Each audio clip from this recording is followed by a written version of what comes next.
Hello and good morning, brethren. In this video I'm going to discuss the issue of 501c3 as well as the censorship of American pastors here in America. Basically, I'm also going to be reading a letter which I received from the ACLJ.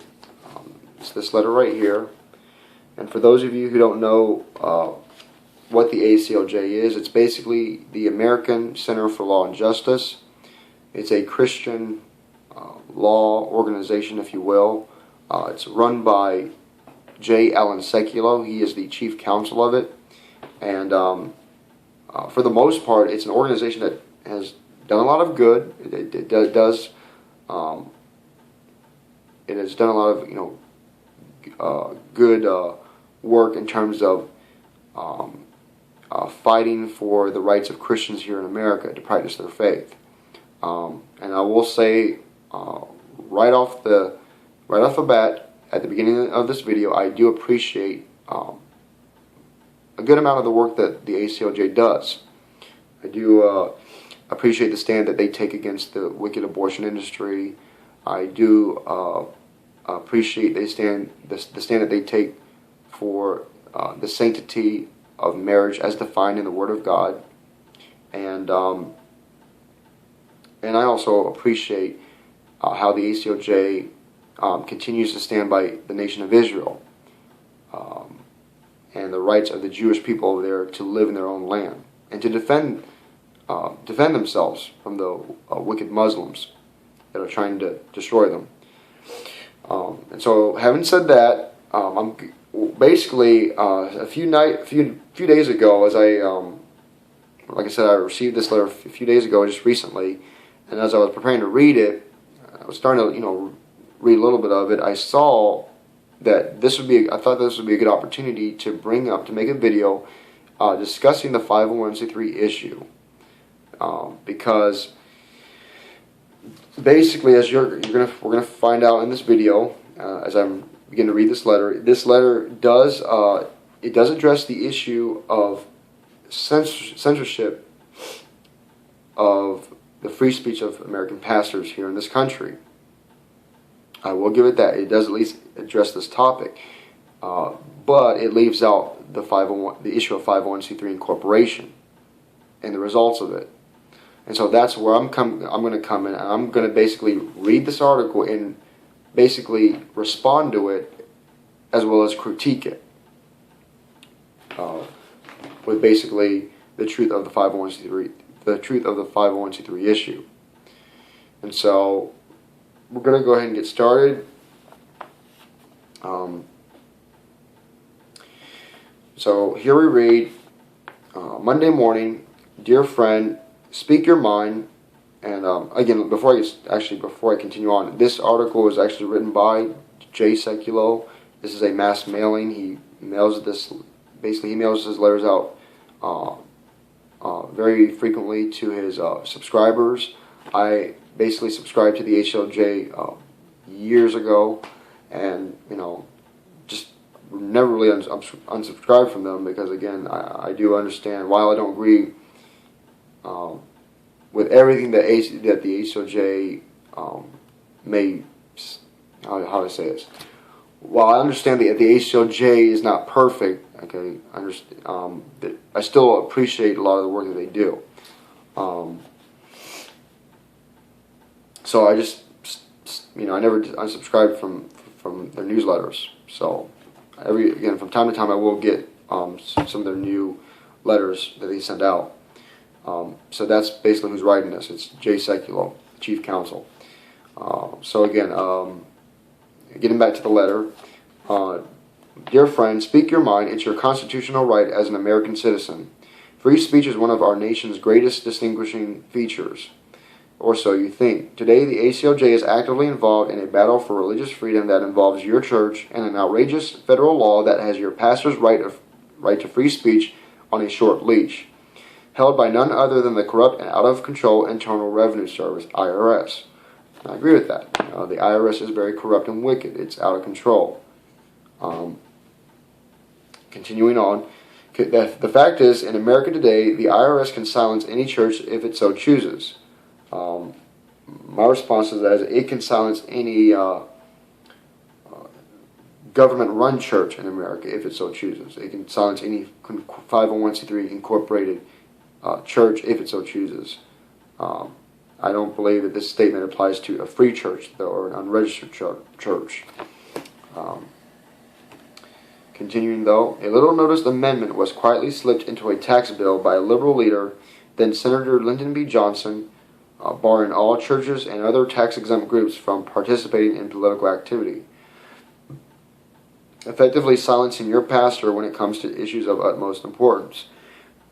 As we approach a pivotal election season, your pastor has been warned: go too far, say too much, get too involved in political activity, and you'll pay the price. The penalty for speaking out: loss of tax-exempt status. My question is, why are churches seeking tax-exempt status in the first place? They're already, according to the First Amendment in the Constitution, a church already is immune from the laws of taxation. Why? Because the state does not recognize a church, a free church, I should say, because the Church of Jesus Christ is not a legal entity; it's a spiritual entity. Continuing, though, this law is a disaster. It's nothing more than targeted censorship and unconstitutional political attack on conservatives. It stifles the First Amendment rights of pastors and churches. A pastor should be able to speak from the pulpit about morality or the immorality of abortion or other critical issues, and about the candidates who take a stand on these topics. Churches should be free to give their public positions on moral issues of national importance. Absolutely. That I agree with. Unfortunately, this is not permissible in America today. Well, why is it not permissible in America today? That's the question. Because the majority, not all churches, but the majority of churches out there in America today have basically incorporated. They have become 501c3 tax-exempt organizations, religious organizations. That's why it's like that today. Just to kind of give you an idea of what happens when a pastor of a church decides to incorporate under the bylaws of 501c3, basically what that pastor is doing, he's giving up his First Amendment rights. Because when that pastor incorporates his church, now that his church is a creature of the state. The state has created that organization, or I should say corporation. What is a corporation? Is a artificial person. So now that the state has granted that pastor a license to exist in the eyes of the state, that state is now that church's new creator and sovereign. Therefore, since the state gave that church its rights, it can also take away its rights. Since that church, the state, whether it's the state of Florida, the state of Texas, or whichever other state has given that church permission to preach, guess what? It can take away that ability to preach. It can silence it. It's that simple. So again, let me see where I left off here. So again, if a church incorporates the pastor of that church, he has no more First Amendment rights. He's given them up. Because again, the state is now, he's under the sovereignty of the state, because the state is now the new creator of that 501c3 incorporated church. The state is its creator, and the state is its new sovereign. And basically, what any pastor is doing when he incorporates, he's removing the headship of Jesus Christ, and he's replacing it with the headship of the state, with the headship of the government. It's as simple as that. Okay, continuing. Meanwhile, we don't see any targeting of Muslim or atheist speech. It seems any speech is free as long as it's not Christian. The ACLJ is committed to halting this outrage, to change federal law to stop churches from being silenced by such threats. I urge you to sign and return the enclosed petitions to stop censorship of America's churches for your elected leaders in Congress, and to make a generous tax-deductible contribution to the ACLJ. I will make one other note here on this page. Basically, the ACLJ is a tax-exempt organization. So I'm thinking that Jay Sekulow, maybe the reason why he's not bringing up the 501c3 issue, either maybe he may not know about it very well, or maybe he does know about it to some extent, but maybe he's not bringing up the 501c3 issue because he is a 501c3 organization, tax-exempt organization. Maybe that might be the case. Continuing though, please note the IRS is not mounting a systematic attack on liberal churches. This is overwhelmingly about censorship of conservatives. Crackdowns on conservatives who oppose the liberal agenda, and it will only get worse as the current election season heats up. We're fighting back. As you read these words, we're pursuing twin lawsuits. Our massive lawsuit is underway against the IRS for targeting Christians and conservative groups, and colluding with the Obama Justice Department to find ways to prosecute them. We're also in federal court fighting for release of a liberal senator's emails that could implicate her in the targeting scandal.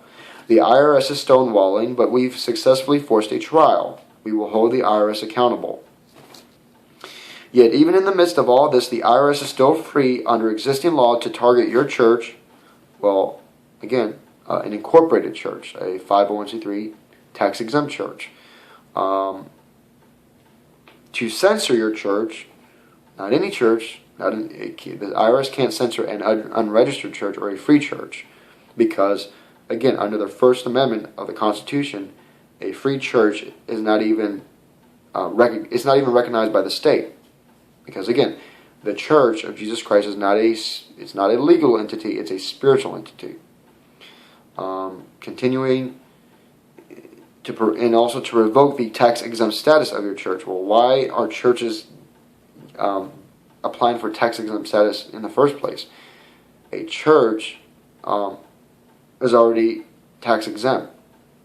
As a matter of fact, the actual phrase in the Constitution is, I believe they're immune. A free church is tax immune. It's immune to the laws of taxation.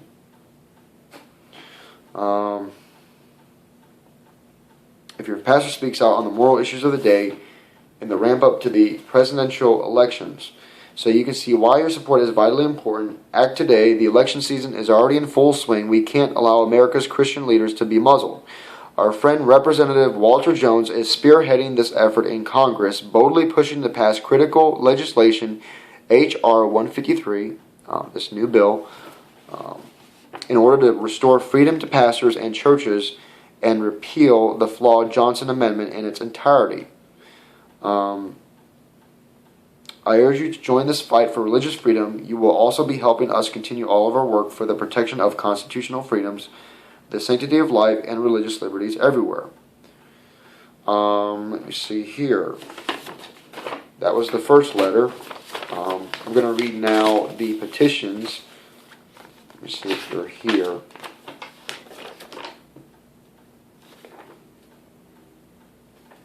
Actually, I'm going to go ahead and read this segment of his other letter, which he also had, which was also mailed to me. Here we read, to restore the free speech and First Amendment rights of churches and exempt organizations by repealing the Johnson Amendment, sign the petitions to your elected leaders in the U.S. Senate and House of Representatives, and support the ACLJ with a tax-deductible contribution today to see this important bill passed. How could it happen? A senator was fighting, I believe he's referring to Lyndon B. Johnson, a senator was fighting for his political life. His opponent's election campaign was being supported by two nonprofit organizations. His revenge, quietly adding to a standard tax bill a little-noticed amendment barring all tax-exempt groups, including churches, from participating in political activity. The penalty, loss of tax-exempt status. The result, a massive loss of freedom of speech. Again, there's no mention here whatsoever of 501c3 incorporation and the implications of 501c3 incorporation. And this is basically a personal word from the Chief Counsel, J. Allen Sekulow. Dear fellow member of the ACLJ, the IRS has no business silencing pastors. Well, if that pastor, depends on what pastors you're talking about. if that pastor is the CEO of a 501c3 nonprofit organization, then actually the IRS does have legal jurisdiction to silence that pastor. Why? Because the state, yoked up with the IRS, gave that pastor his rights, gave him permission to preach.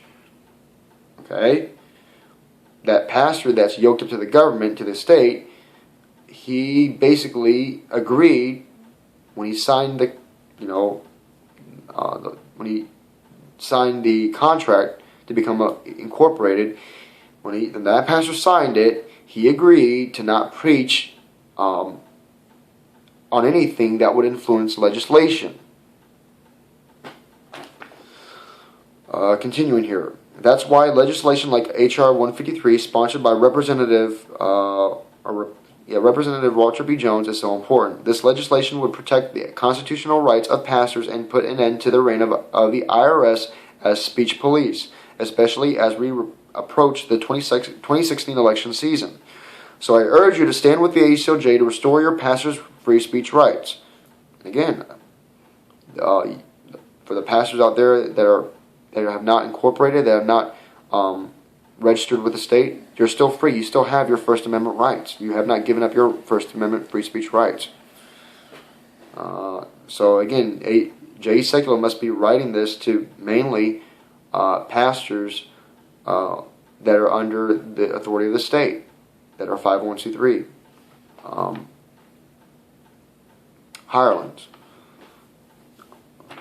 Basically, let's go here.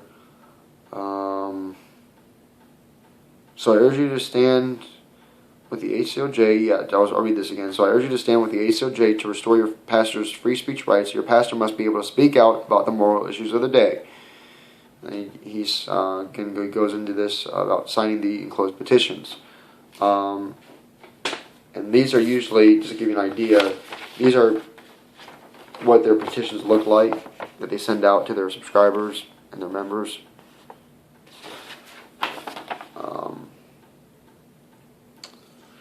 Let's see here. I'll just read. This will be the last thing I read here.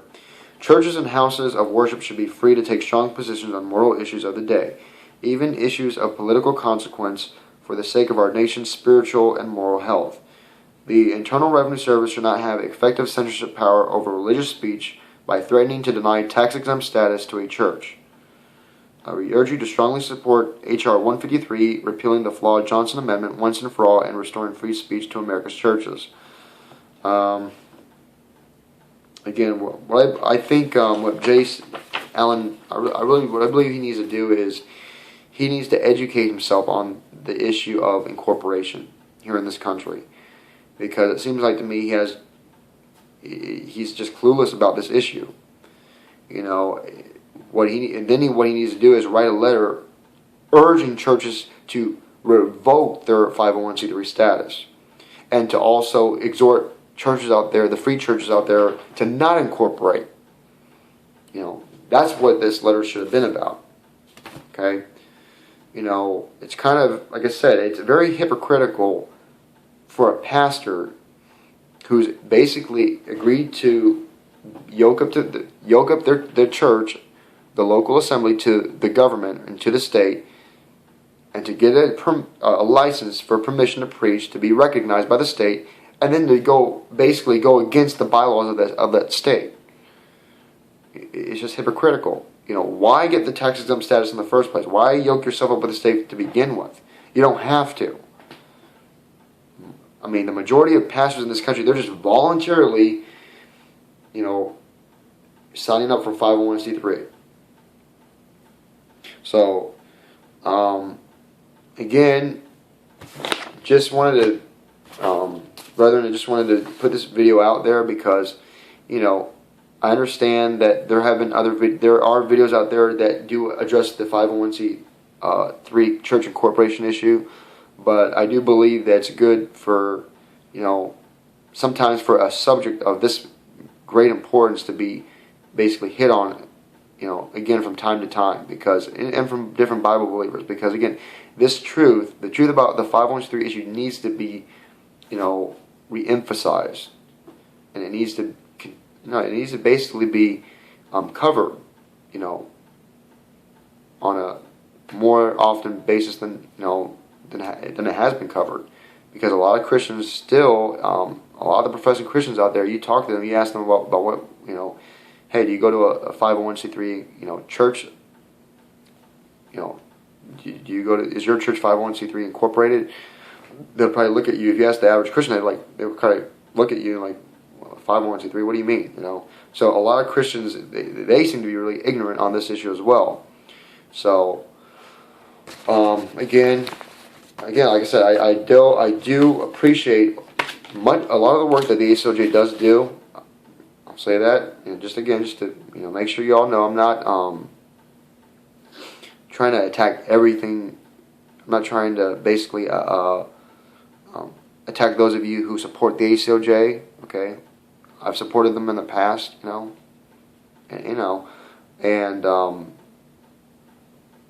and if I'm able to, I might still support them. I'm considering supporting them in the future. Even though they're, in spite of their flaws. But still, I just was impressed that this issue needed to be addressed, because anytime you're dealing with the issue of free speech, the issue of your First Amendment rights, the issue of censorship, I think it's vital that the issue of incorporation, of church incorporation under 501c3, legislation and bylaws, I think that needs to be also discussed in that same in those same topics, because the more churches that incorporate, brethren, the more advantage that the wicked and corrupt politicians have in silencing American churches here in this country. And finally, to conclude, I want to also read I wanted to read a little excerpt here from an article that I printed out recently, and it's basically from the website hushmoney.org, and it's titled 501c3 Facts. Okay, so again, this section of the video is more for you brethren out there that may have never heard of this issue before coming on my website. Maybe you have, you just maybe not have heard. You may just at this time not have had the time to really study this issue out. And so I'm going to go ahead and read, actually I'll read a couple of excerpts from this article, and just to kind of show you where I'm coming from with my position. Okay. Here we're going to, let's see here. Okay, yeah, I'll just start at the beginning here of this article, and then I'll go ahead and see what other excerpts I want to read from it. All right, here. Here we read, most churches in America have organized as 501c3 tax-exempt religious organizations.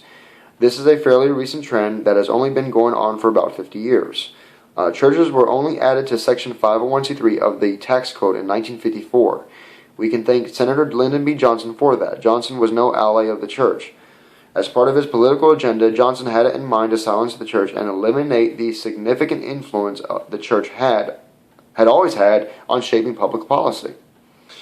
Although Johnson offered this as a favor to churches, the favor also came with strings attached.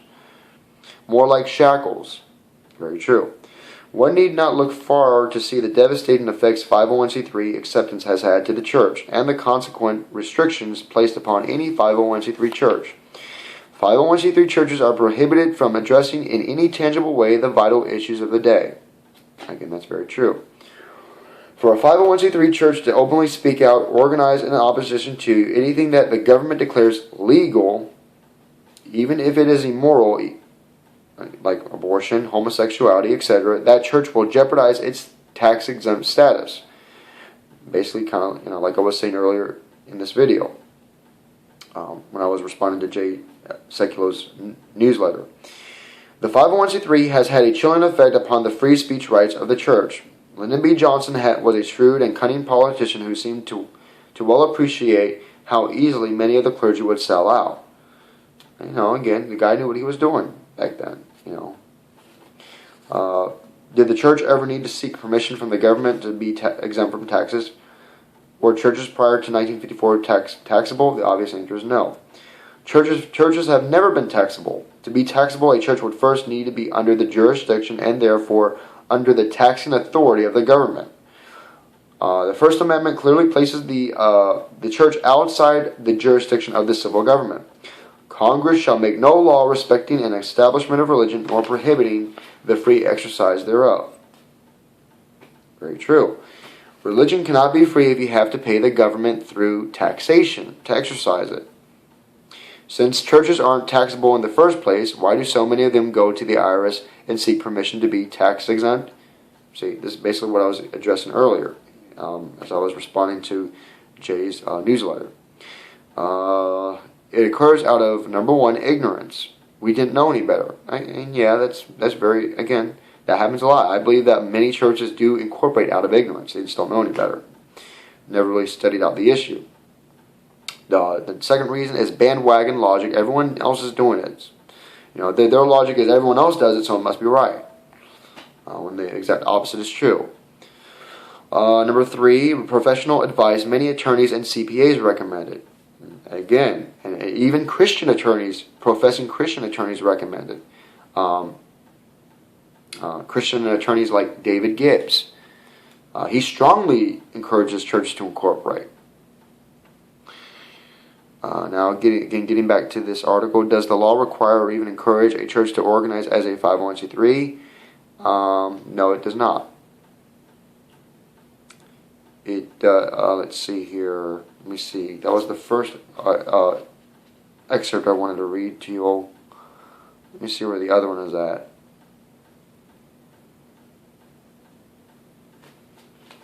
One moment.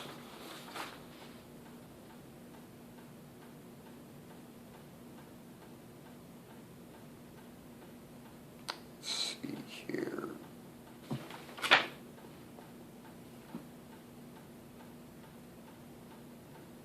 Actually, I'll go ahead and read this excerpt here, and then I think I'll close out the video. Here, the title is "Churches Are Automatically Tax Deductible." And here he asks a question and he answers it. And what about tax deductibility? Doesn't a church still need to become a 501c3 so that contributions to it can be taken as a tax deduction?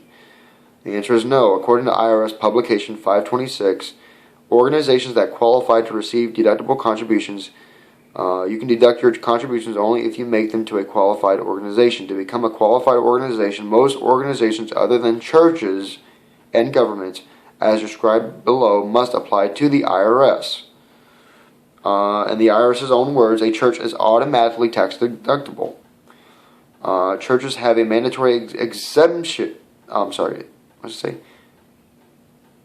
I think they're saying exemption.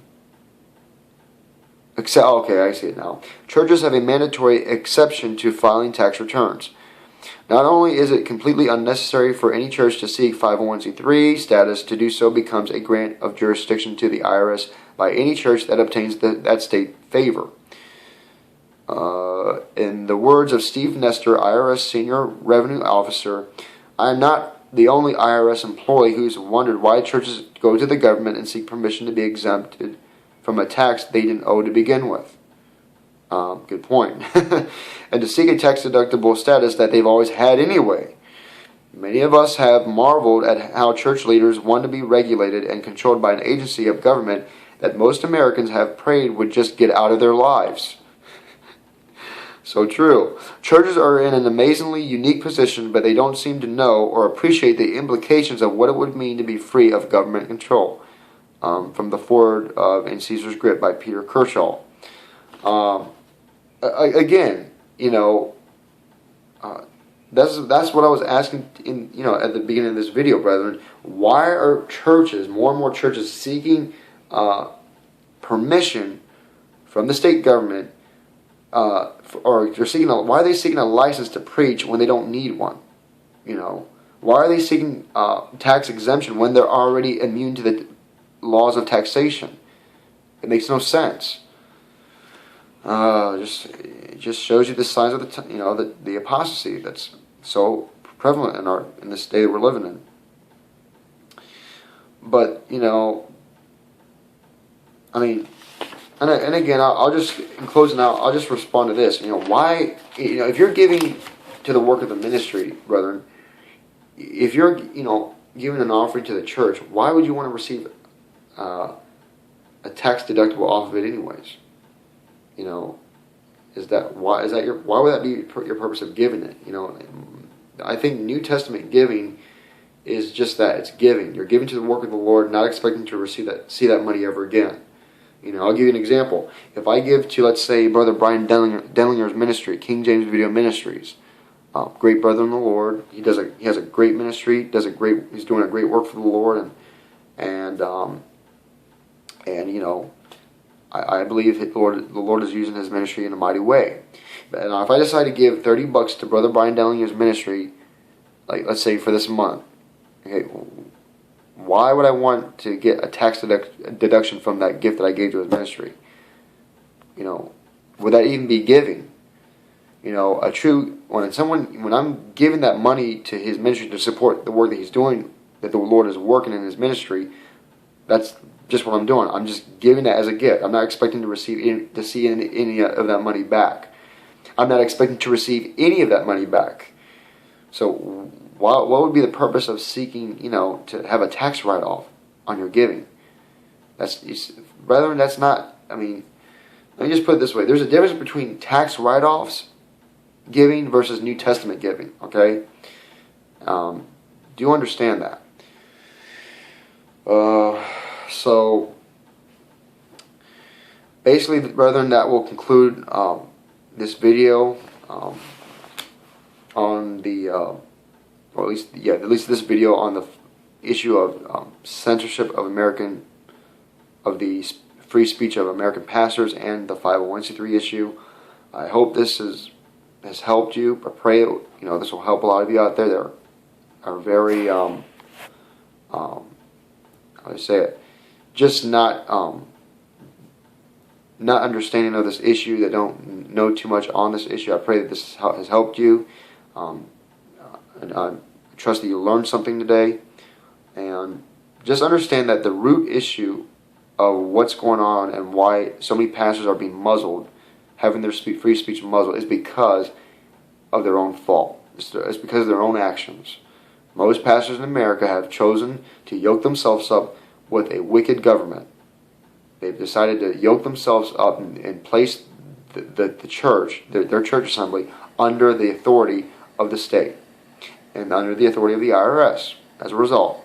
And therefore, now that the IRS is coming in with that muzzle around their necks, now they want to basically stand up and basically say, hey, you have no right to censor me. Well, you gave them that authority, you gave them that jurisdiction to basically censor your free speech. Like I said before, brethren, anytime when a pastor incorporates their church, they are giving up their First Amendment rights. They are basically now a creature of the state, where the state is the new creator and sovereign of that church, of that corporation. Since the state created that corporation, and since the state gave it its rights and gave it its license, it has the right to revoke its license, and it has the right to revoke its tax-exempt status. So again, brethren, I trust that this video helped in teaching you a little bit on this issue. Please, again, if you have any questions, concerns, or any comments, feel free to leave it in the comment section, or just email me directly, and I'll be sure to respond briefly as time permits, as my schedule permits me to. All right, that'll be it. Thank you again, brethren, for your time. Thank you for watching, and have a great week in the Lord. All right, bye-bye.